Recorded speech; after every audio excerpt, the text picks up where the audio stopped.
Welcome back to the Wichita Toy Train Club YouTube channel. I'm Zach Rabb. Behind the camera we have Chris, and today we are finally going to do another update on the new O-Gauge layout. As you guys can probably already see behind me, we've moved along probably from the last time you guys have seen this. We are recording this in mid to late July of 2022. I think the last video we put out was roughly early 2021, so been a little while. We have a lot of layout that is still very bare. We have a lot of layout that is very close to being done. So hopefully we'll go through and see what all we got. We're going to go ahead and go through. We're going to walk through this entire layout. So we're going to take you guys with us and try to explain our broad overview of what we've done and where we're hoping to go with it. We're not going to be able to go crazy in depth on every little thing, or otherwise this video would end up being like an hour long, take us like 5 hours to video, and then you guys would never see it anyway. So if we go over something and just kind of breeze over it and you guys want a little bit more information on it, leave a comment down below. That way we can see it and cover it. So, you know, anything wiring to track laying to ballast, trees, anything. We're open to anything. Can't guarantee you there will be a video, but we'll definitely try. Let's get started. So we're starting off right here in kind of one of our indentions of the layout. What you're looking at right now is the one of the track leads. So that actually coming up from the yard, so that starts at the yard, comes up. We have a tunnel right there that is obviously very pink foam and still being worked on, a little plaster on it. That is how a lot of the landscaping has been done, has been sheetrock shims kind of weaved together with plaster cloth and more plaster on top of it, along with you know, rock molds and stuff as we move along. Moving on from there, as you can see, of course, we have cork road bed underneath the track, which you guys should have seen before. Ross curves, Ross switches, some Ross, Gargrave straights, same track we've been using before. We've been using the DZ2500s. Switch machines, I just recently got those wired up. So we are working with kinks with those, making sure all those work great. As we move along, this entire section is really kind of the heart of the layout. It's what we're going to call the interchange. So you come up from one yard lead, you know, like we saw. We have crossovers from either of the two main lines. They're 152-foot main lines. All those turnouts are a high-speed turnout. The first switch we saw, we could only squeeze an 072 switch in there, so it's kind of tight. And then we have this is a station area. They decided to start with a station here.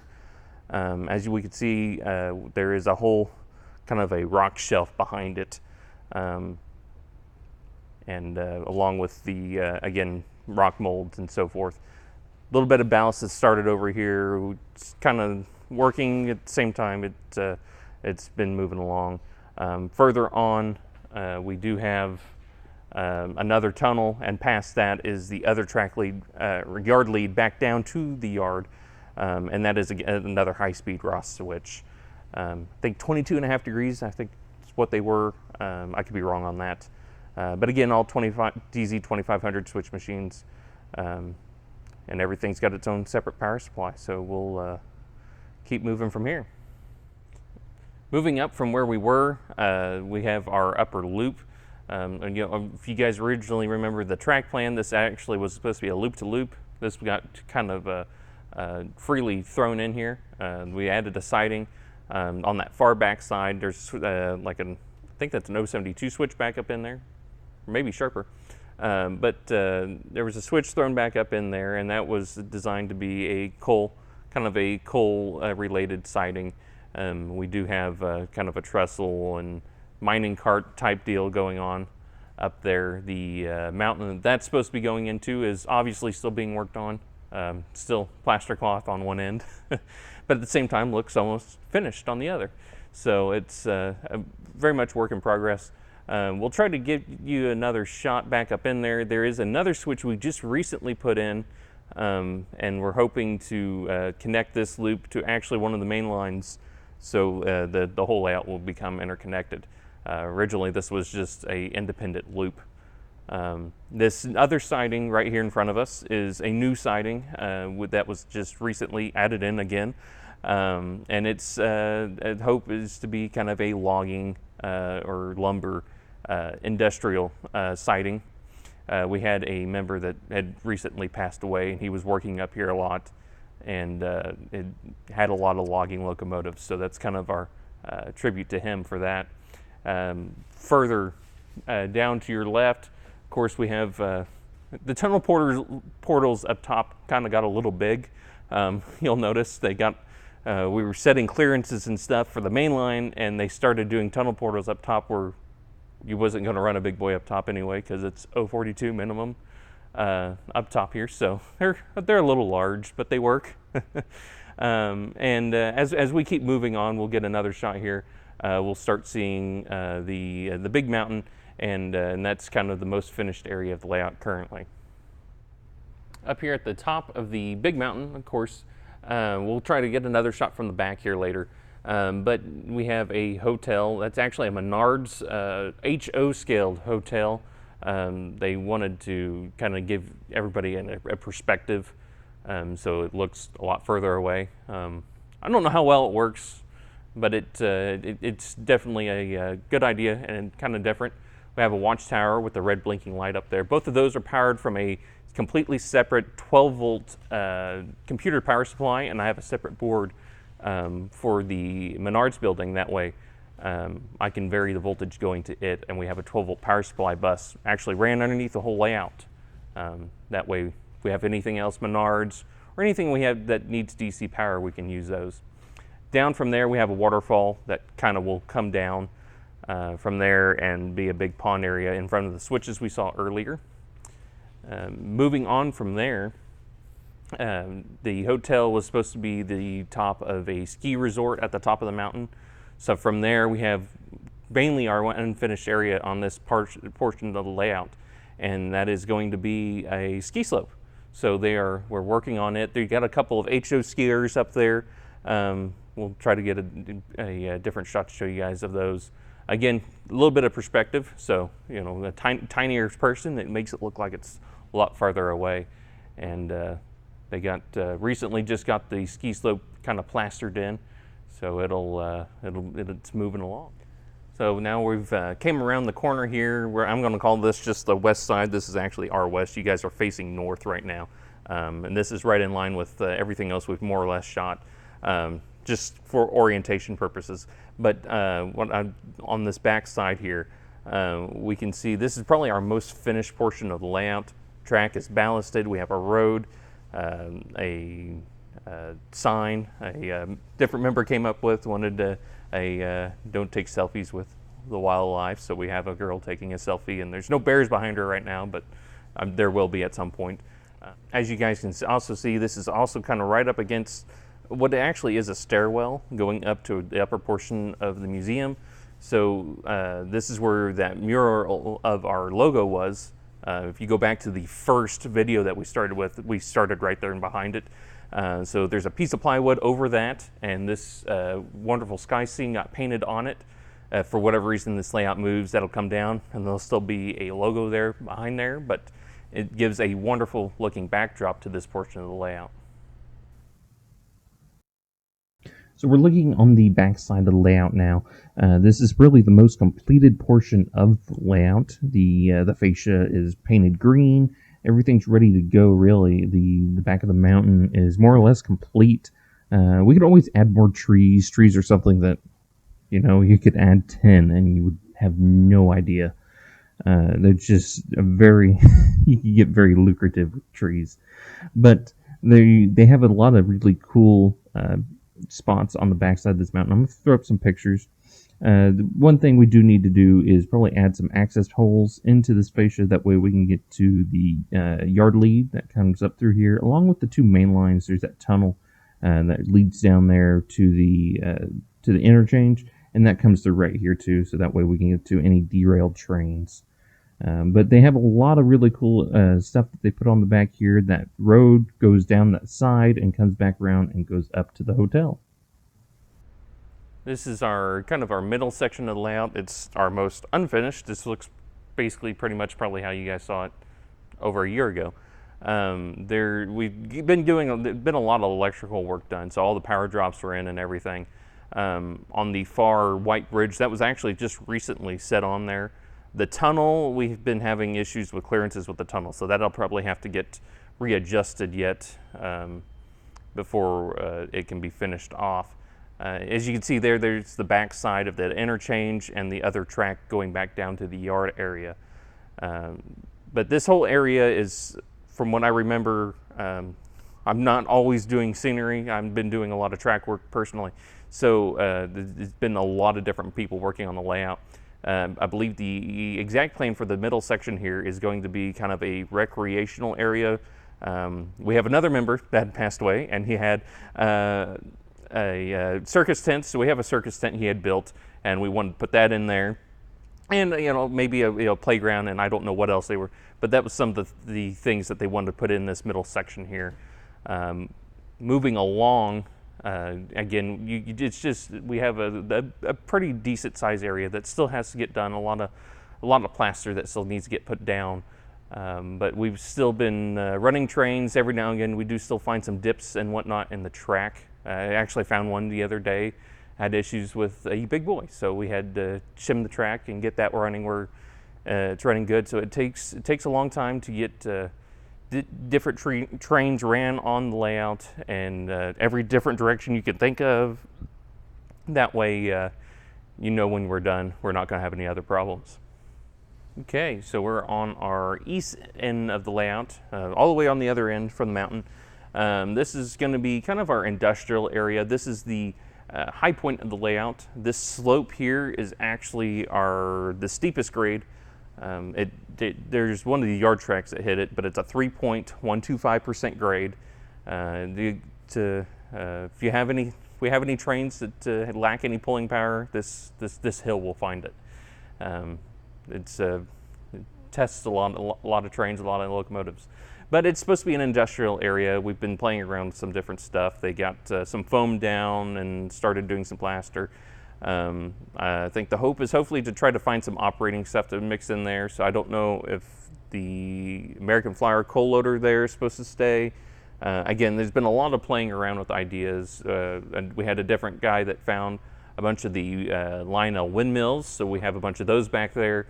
They're just kind of ominously sitting back there, and we'll try to put them into a good spot. We can tie them to a button, and visitors come in and turn on wind turbines.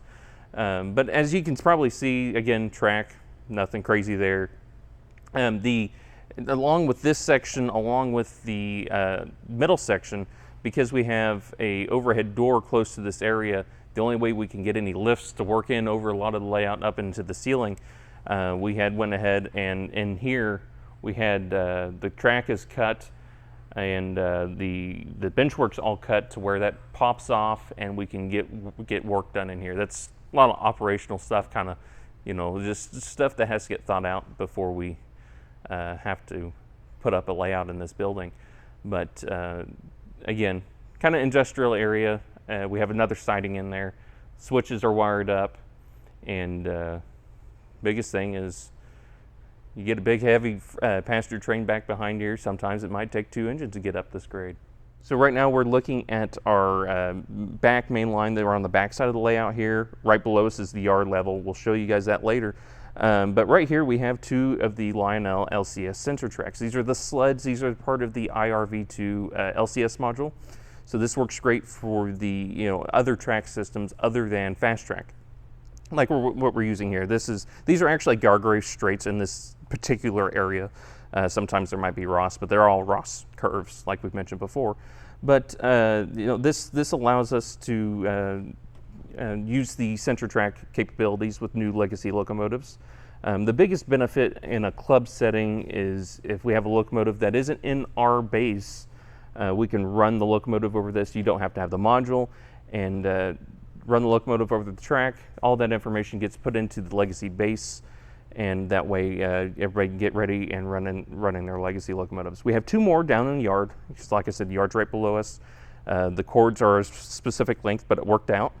And the disappointing part is they actually aren't making these anymore. I think it might be one of those deals that a lot of people asked for them, but not a lot of people bought them. They had said originally it was a mix of component shortages and a lack of demand as why they weren't going to continue making them. So hopefully maybe costs can go down, and if everybody keeps bugging them for them again, we can everybody else can get these. They work great. There's a lot of other programming aspects you can do with them, and a lot of other cool things you can do with a personal layout if you wanted to. The biggest thing for us is being able to, again, to load the information into the Legacy handheld. But if you guys want more in-depth information on that, do let us know. We're on the back side of the layout still. As we can see, this is what we're going to call, what we could call track 9. It's our second main line, so you actually have to go through the first main line and then the second one, which we're calling track 9, to get to this area. But this is the switch that will, if we go straight through here, we'll be able to go ahead and we'll probably have to build a trestle or bridge of some sort to go over our other main line here, and that'll connect to our other switch on our top independent loop. As you can probably tell, this was kind of a last-minute thought. There's some scenery already done, so somebody probably have to get a chainsaw out and get some trees cut down and whatnot. But you know, it'll be just things that happen. You know, things you guys we come up with after we've already started. So it's all a process for all of us. So we're now down below our main level. This is where our track leads are. Back up in there, that's our east track lead. That's over underneath our industrial area. And moving down from there, we can see that's the first 2 yard leads. There's where our center tracks are from the for the yard area, and right above that's where the 2 that were up there on the main line. We have 4 different tracks set up in here. We have one straight through, and basically they're more like sidings than like a yard area, but it gives everybody a place to store a train if you're just going to take off for a little bit or switch locomotives out. As we can see, we have a whole UP excursion train sitting down here right now, and Chris actually put a lot of lighting in here. As you can probably tell, it's a little different color than everywhere else we've been doing. So we have separate lighting down here so we can see what we're doing, and it looks really nice. The bottom was actually painted a stone with a stone gray paint. That way we're not looking at bare plywood. You know, it didn't need to be a finished layout look down here, but at the same time, it didn't need to look like crap. Just to, you know, be short with it. And the track, there was a lot of rough track that got put down here because we don't need to go, you know, really fast or anything. A lot of old Gargraves that we got donated, and painted it all black so it all matched, and it's a really nice looking yard area. So this is our kind of our control area for the yard area. Each track, I've given it a individual track number. So the one closest to us with the UP aux tender you can see the top of is actually track 90, and then further back is 91, 92, 93. What I have are separate switches. So I used the CSM2, which controls all the DZ2500 switch machines, also has a block power controller built into it.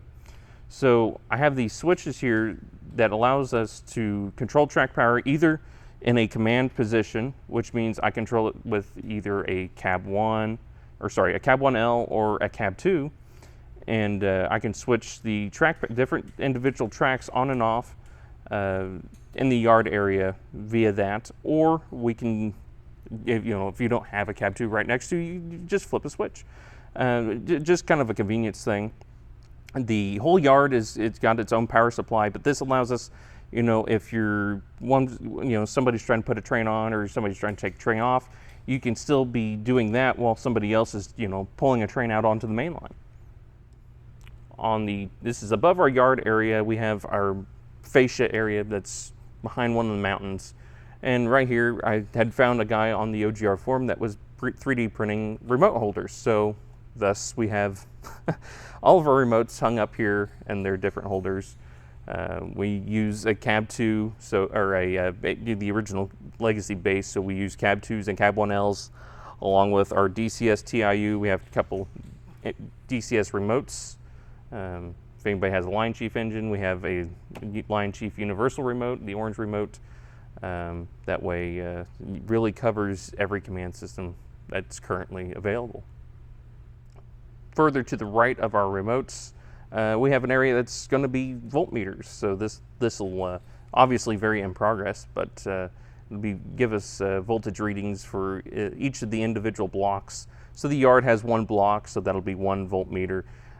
We have 2 separate main lines and then our top loop. So each one will have its own voltmeter. Very easy way to be able to tell that there's voltage on that section at any given point in time. So this is right below our remotes. This is kind of our command central area. We have our legacy base. We have a 994 charging base for the Cab 2. The legacy base, actually, I'll try to show you have a different shot, but we have a separate external antenna that goes up on top of the layout for the Cab 2 and the Cab 1L remotes. That way, they're not trying to get to a base that's underneath the layout. But the TIU sits right here. It's in passive mode, so we don't have anything in on the input. Everything just DCS signal goes out on the output and goes out to the track. Good spot for our battery charger. We've been using rechargeable batteries in all remotes. Saves down on buying batteries all the time. But that's that drawer there, and it just kind of hides away when we don't need it. Moving down, we have all of our power drawers. So each one is color coded with the actual mainline AC hot wire that we use. So for track 9, the second main line, we used a red wire for AC hot. So it's painted red. The voltmeter up top will get painted red. And inside there, we have a legacy 360 watt PowerMaster along with 280 watt bricks. And that's the same story for everything down the line, except for the top loop. It's just got a regular legacy PowerMaster with 135 watt brick. But that lets us see what we got going on. We don't really need to see the bricks, but lets us shut them off if we need to. I've been hoping it'd be kind of hard to see from your guys' angle. We'll try to get a better shot. But there's lights on the PowerMaster. Hopefully, maybe in time, I can find a way to put those out externally. You have a power light with your power coming into the PowerMaster from the powerhouses, and then there's a red light that blinks with any commands to it, but it also stays on solid red when the breaker inside the PowerMaster trips. So that's usually kind of nice to know when you're running trains, you're trying to figure out why you don't have power. So we'll probably try to find a way to post that out externally from this box here. So this is, again, other end of our backside, our yard area. This is kind of our only good access to our top loop. So again, kind of mainly kind of undone at the current point in time, but this is the easiest place to get to it, which is one of the reasons why we went ahead and added those switches. We still need to be able to get to it, of course, but that way we're not always having to reach over and put trains on up top there. And so hopefully that'll help. We have, again, a lot of mountain with sheetrock shims that still need to get finished with plaster cloth, but the pink foam you actually see there actually kind of blackens out the tunnel from the other side where the interchange is. That helps black that out. That way you don't see light shining through there. That tunnel is actually one spot where I had to run a ground wire up to help with the TMCC legacy signal. That just helps kind of boost that. We were starting to get a little weak inside there. So that's one of the few places we've had to add those wires and help boost that TMCC legacy signal. So this is something kind of cool and specific to us. We ended up running, we already had it right here, but now this layout is on a dedicated 20 amp service for the layout, and we have a 20 amp disconnect switch, or light switch basically. That way we can turn the layout on and off without having to use a light switch or wearing out plugs and so on and so forth. So this kind of concludes our quick walkthrough update of the current new O-gauge layout that we've been working on here at the museum. We hope that it was a lot of information for you guys. Again, if you have any ideas of you want some more information, anything electrical, command control, or scenery-wise, track or switches, anything like that, leave us a comment down below. That way we can see that and kind of judge what we need to get some more information on, or just cover in depth for you guys. We don't want to, put a lot of effort into something that nobody wants to, know about. I might think it's cool, but trust me, you guys won't.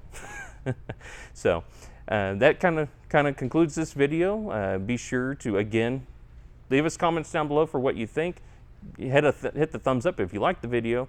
Don't forget to subscribe, hit the bell, that way you get all the notifications of our layout update videos when they pop up, any of the product reviews or running train videos we can come up with. And don't forget to check us out on Facebook. We do a little bit more information there on Facebook of our open hours here in Wichita, Kansas, along with any train shows we might have upcoming in the area that we might be attending. That's all for now. Thanks for watching.